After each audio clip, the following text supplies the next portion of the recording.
আমাকে বিয়ে করবে হেম? এক্ষুনি? হেম, চুপ করে আছো কেন? কোনটার উত্তর চাও? বলো না। প্রথম প্রশ্নের উত্তরটা তুমি জানো, আর এক্ষুনি কি করে বিয়ে করা যায় আমি জানি না। তুমি যদি জানো বলে দাও। তুমি কি শাক উলু এসবে বিশ্বাস করো? আমার বাবা করেন, আমার দাদা করেন। বিয়েটা তো শুধু দুজনার নয়।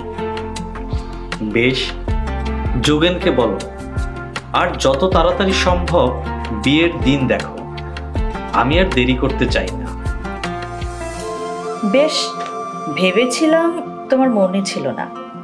তোমার অসুবিধা না থাকলে আমি কালকেই বাবাকে বলছি।